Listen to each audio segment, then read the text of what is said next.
ओम नमः शिवाय। आप सभी पर देवादिदेव महादेव शिव शंकर की कृपा बनी रहे। आइए श्रवण करते हैं महाशिवरात्रि व्रत की पौराणिक कथा, जिसे श्रवण करने से ही मिलता है पूर्ण फल। महाशिवरात्रि पूजन व्रत कथा से जुड़ी एक बड़ी ही रोचक कथा है। इसके श्रवण से भगवान शिव की कृपा प्राप्त हो जाती है। कथा इस प्रकार है। एक चित्रभानु नामक शिकारी था। पशुओं का वध करके अपने परिवार का पालन करता था। वह एक साहूकार का ऋणी था। ऋण समय पर ना चुका सकने पर क्रोधी साहूकार ने उसे शिवमठ में बंदी बना लिया और संयोग से उस दिन शिवरात्रि थी। बंदी रहते हुए शिकारी मठ में शिव संबंधी धार्मिक बातें सुनता रहा। वहीं उसने शिवरात्रि व्रत की कथा भी सुनी। संध्या होने पर साहूकार ने उसे बुलाया। ऋण चुकाने के लिए पूछा तो शिकारी अगले दिन चुकाने का वचन दे देता है। साहूकार ने उसकी बात मान ली। शिकारी जंगल में शिकार के लिए निकला। उस दिन उसे कोई भी जानवर मारने के लिए नहीं मिला था। वह बहुत भूखा प्यासा था। सूर्यास्त होने पर एक जलाशय के पास गया। वहां एक घाट के किनारे एक पेड़ पर थोड़ा सा जल पीने के लिए चढ़ गया और अभी कोई जीव आएगा तो उसकी हत्या करके उसे ले जाऊंगा, अपने परिवार को खिलाऊंगा, खुद भी खाऊंगा। और संयोग से एक बहुत ही प्राचीन वहाँ शिवलिंग पड़ा हुआ था। बिल्व पत्र से ढका हुआ था। पेड़ के नीचे सूखे पत्तों से वो दिखाई नहीं दिया। शिकारी को उसका पता तो था नहीं। भूख प्यास से व्याकुल वो पेड़ की टहनी पर चढ़कर बैठा था।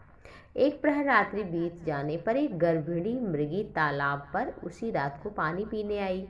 शिकारी ने धनुष पर तीर चढ़ाकर जो ही प्रत्यंचा खींची, उसके हाथ से के थोड़े से जब धक्के लगे तो कुछ पत्ते उस शिवलिंग पर जाकर गिरी और इससे शिकारी की प्रथम प्रहर की पूजा हो गई। मृगी बोली, मैं गर्भिणी हूँ, शीघ्र ही प्रसव करूंगी और एक साथ दो जीवों की हत्या करोगे जो ठीक नहीं है। मैं बच्चे को जन्म देकर शीघ्र तुम्हारे पास आ जाऊंगी, तब मुझे मार देना।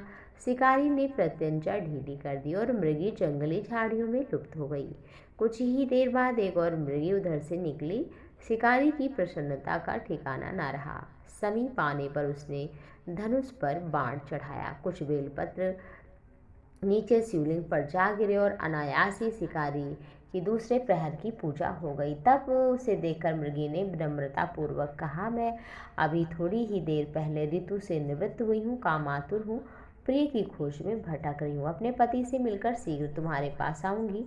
और शिकारी ने उसे भी जाने दिया। 2 बार शिकार होकर चिंता में पड़ गया। रात्रि का आखिरी प्रहर बीत रहा था। तभी एक अन्य मृगी अपने बच्चों के साथ उधर से निकला। शिकारी धनुष पर तीर चढ़ाकर छोड़ने ही वाला था कि मृगी बोली, मैं इन बच्चों को इनके पिता के हवाले करके लौट आऊंगी, तब मुझे मार देना। शिकारी हंसा, बोला, एक साथ इतने शिकार आए तो मैं मूर्ख हूँ जो छोड़ दूंगा। इसके पहले मैं 2 बार शिकार खो चुका हूँ। मेरे बच्चे भूख प्यास से तड़प रहे होंगे। उत्तर में मृगी ने फिर कहा, जैसे अपने बच्चों की ममता तुम्हें सता रही है, ठीक वैसे भी मुझे भी फिक्र है। इसलिए सिर्फ बच्चों के नाम पर थोड़ी देर के लिए मैं जीवन दान मांग रही हूँ। इसके पिता के पास छोड़कर प्रतिज्ञा देती हूँ मैं लौट आऊंगी। शिकारी को थोड़ी दया आ गई। उसने कहा, चलो एक बार फिर जाने देता हूँ। और फिर बेल के पत्र जब थोड़े गिरे तो तीसरे प्रहर की पूजा हो गई।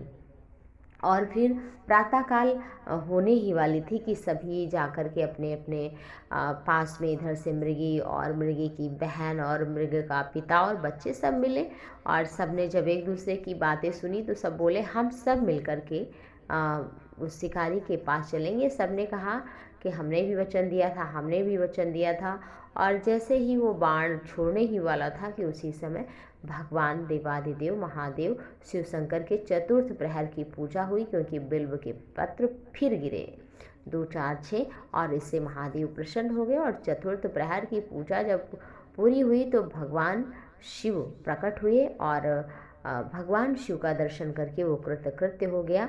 और भगवान शिव ने कहा कि हे शिकारी, तुम जाकर निषाद राजगुह बनोगे त्रेता युग में, और फिर राम का दर्शन तुम्हें प्राप्त होगा, तुम्हें सखा बनाएंगे और तब हमारे धाम को तुम जाओगे।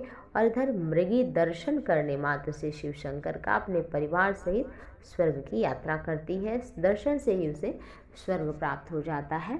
जिसके मन में जो भी भावना थी वो सब कुछ उसे प्राप्त हुआ। देवादिदेव महादेव कृपालु हैं और जो भी उनकी कथा को सुनता है निश्चित ही कामनाएं पूर्ण होती हैं।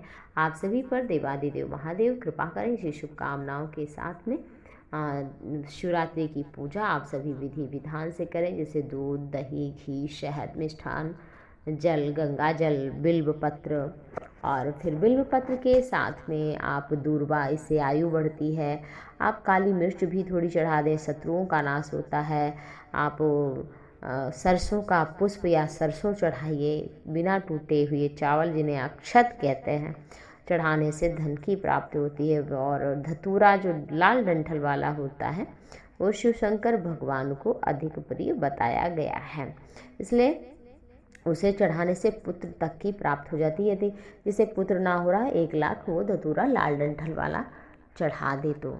और तिल चढ़ाना चाहिए, अरहर की पत्तियाँ, अरहर के फूल और धतूरा, मंदार इत्यादि से भगवान शिव को चंदन अर्पित करके महादेव का अभिषेक पूजन करना चाहिए। इस दिन पूजन करने से महादेव जल्दी ही प्रसन्न हो जाते हैं और सभी प्रकार की कामनाएं पूर्ण करती हैं। व्यक्ति इस संसार में आया है केवल भोग विलास के लिए नहीं आया है, उसे भगवान की भी भक्ति प्राप्त हो, इससे उसका जीवन कृतकृत्य होगा। क्योंकि इस संसार में जो कुछ भी प्राप्त हुआ है वह सब निश्चित ही नष्ट हो जाएगा, वो सब नश्वर है। शाश्वत तो केवल शिव है। और शिव की शरण में जो श्रद्धा भाव से आता है, आप बिल्व पत्र चढ़ाइए, शमी पत्र चढ़ाइए, कुछ नहीं आपके पास तो आप भाव चढ़ाइए, अपने अश्रु चढ़ाइए, महादेव के चरणों में गिरिए और प्रणाम करिए। जाते ही जल ना चढ़ाइए, सबसे पहले सीढ़ी को शिव के प्रणाम करिए। उसके बाद कीर्ति मुख का नाम लीजिए और महादेव पर सबसे पहले अर्घ्य पर ही जल चढ़ाना चाहिए। पहले बाईं तरफ, फिर दाईं तरफ, फिर जो भगवान शिव के नंदी हैं उन पर जल चढ़ाना चाहिए। और कोई कामना है तो मन में वो भी बोलना चाहिए नंदी के कान में।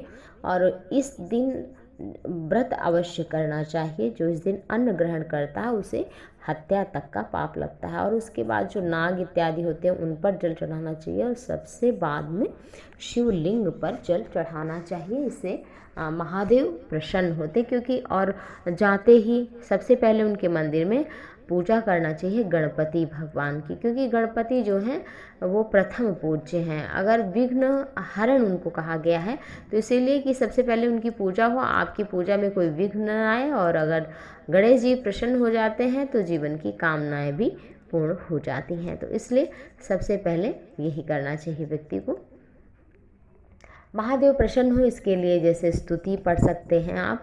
ओम त्र्यंबकम यजामहे सुगंधिम पुष्टिवर्धनम उर्वारुकमिव बंधनान मृत्योर्मुक्षीय महामृतात्। और ओम नमः शिवाय मंत्र का जप करते कम से कम शिव के मंदिर में जाएं तो 2-4 मिनट तो जरूर बैठे वहाँ नाम जप करें, उनका ध्यान करें। और या श्री शिवाय नमस्तुभ्यम, यह मंत्र भी बहुत प्रभावशाली और शक्तिशाली है। उनके स्तोत्र जैसे कि शिव तांडव स्तोत्र ये बहुत मुख्य माना जाता है। और इसके साथ साथ पंचाक्षर स्तोत्र, लिंगाष्टकम, विश्वनाथाष्टकम आदि जो भगवान शंकर के स्तोत्र हैं, कम से कम 5 स्तोत्र का पाठ तो जरूर ही करिए। और 4 प्रहर की पूजा अगर पूरा लाभ लेना है तो एक बार सुबह ब्रह्म मुहूर्त में पूजा करिए, दूसरी पूजा दोपहर में, तीसरी पूजा शाम के समय और चौथी पूजा रात्रि के समय करना चाहिए। तो इससे 4 प्रहर की पूजा पूर्ण हो जाती है। और 4 प्रहर की पूजा जो व्यक्ति करता है उस पर शिव शंकर अवश्य ही प्रसन्न होते हैं। और आप देख सकते हैं नेट इत्यादि में भी कि कहाँ पे किस टाइम पूजा है। आप अच्छे से पूजा करिए, मन से पूजा करिए, शिव शंकर भोलेनाथ जरूर ही प्रसन्न होंगे। तो अगर आप सभी को ये जानकारी अच्छी लगी हो, कथा अच्छी लगी हो तो हर हर महादेव कमेंट में ज़रूर लिखें। कर्पूर गौरम करुणावतारम संसार सारम भुजगेंद्रहारम सदा वसंतम हृदयारविंदे भवं भवानी सहितं नमामि। ओम नमः पार्वती पतये।